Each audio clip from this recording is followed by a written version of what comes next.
Do you like car racing games? To tell you the truth, I had a long period of time when I felt a degree of alienness towards this wide category of games. I always thought of racing as boring circling around, so I didn't feel too much excitement over it, plus I never was a car person. I don't enjoy discussing cars on a surface or a deep technical level, I don't obsess over motorsports, and I even find owning a car much more of a burden than a benefit. But when it comes to gaming, despite my disinterest in the topic of vehicles, I had to realize that I actually played a lot of racing games along the way. Sure, I still don't understand the appeal of car racing games on the simulation side so much, but when it comes to more arcadey stuff, I really don't remember myself being picky at all. I even kept a sort of rule of thumb that when it comes to racing games there is one specific type I have zero reluctance playing. The ones that include mounting a vehicle with weapons so I can just get rid of competition instead of, well, competing. When I think about this type of racing game, the title that immediately comes to mind is one of the first DOS games I ever saw, but at the time I just saw it. I was not so much interested in it as I still was in some sort of hype over Carmageddon. Nevertheless, Death Rally became like a standard point of comparison for vehicular combat games later, for me at least, as I have a habit of mentioning it every single time I see a machine gun on the front side of anything that has wheels. So why is this game important in the first place? Personally, I think it's a matter of how I grew up as a gamer. When I left the C64 for the PC, I practically jumped over much of the 16-bit era without even noticing its existence. Until then, I was playing with relatively tame games with only occasional depictions of violence and blood, so the most brutality I saw specifically in racing games was in Speed Racer, which has nothing to do with the Japanese franchise that once turned into an American movie.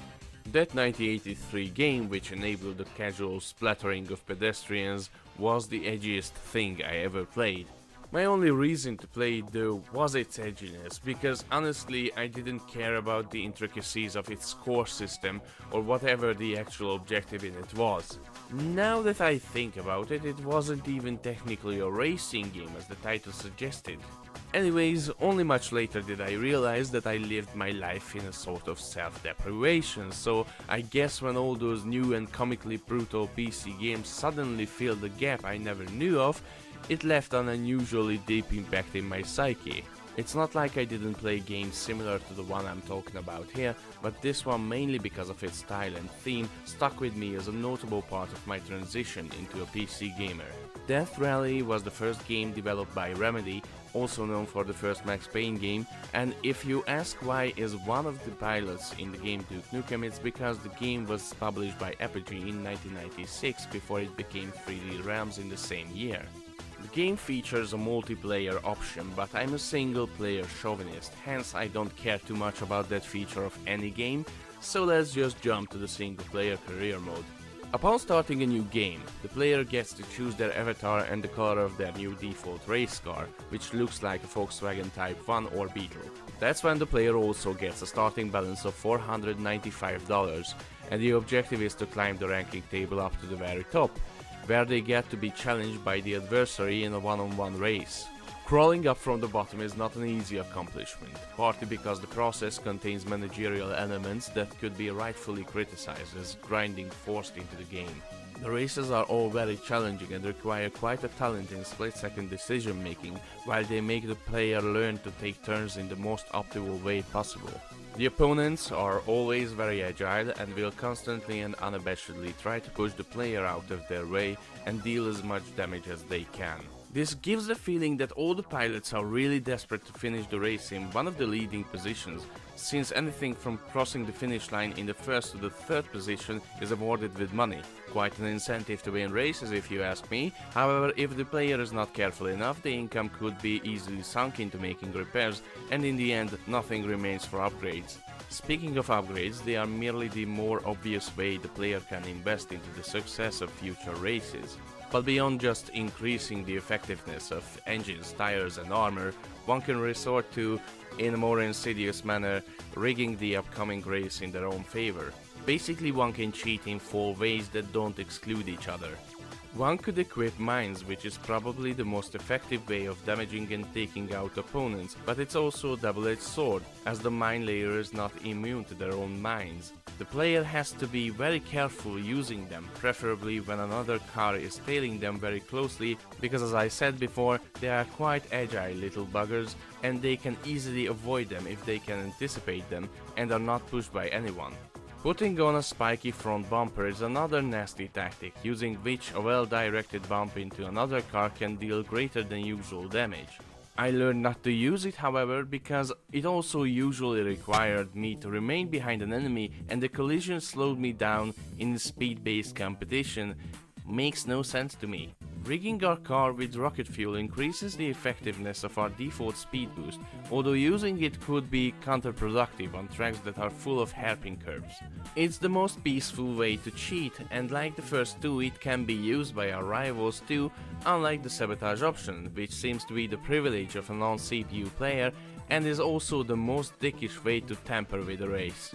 Bribing a technician to cut the wires of a car can deal a random amount of damage of 25 to 49% before the race even started, which makes the unfortunate victim more likely to lose all their health points in the first laps, when everyone tries to make the best use of their limited ammo.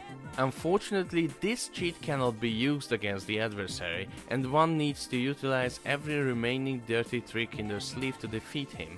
All these tricks are part of the nature of this bloody sport, and in a place so devoid of ethics and sportsmanship, it is not so surprising that from time to time someone with morally questionable motives will show up in the game.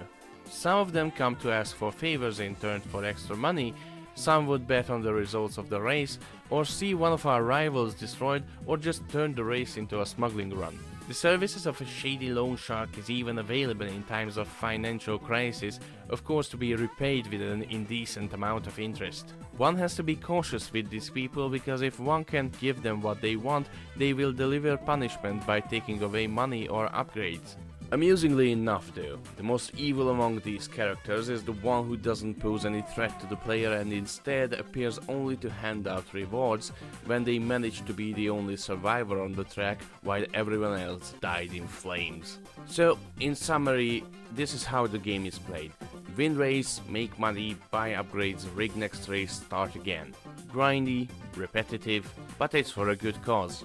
When the player bought the best car already and managed to max out all its upgrades and got to the top of the list, it's time to face the adversary on an exclusive track called the Arena. As I mentioned before, one will need all the extra equipment for this challenge, especially because he's not going to be unprepared either. It is possible to beat the adversary by outracing him, but I always thought that making a trap for him is an easier method for winning. Just turn around, lay a tight cluster of mines, try to catch him while going the opposite direction and ram him. Shoot when he slows down and while he's confused by the mines. Once he's defeated, we can witness his death as his car explodes. And that's about all of Death Rally. I really enjoyed playing this game again, both for the purpose of recording footage for this video and just for fun. And if you want to have fun playing this game as well, nothing really stands in your way, since you can nowadays do it for free, because in 2009 Remedy released a Windows port of the original game as freeware. I'll put a link into the description. If you enjoyed this video, please give it a thumbs up or perhaps subscribe to this channel. I always welcome feedback in either the comment section or on my social media accounts. Bye!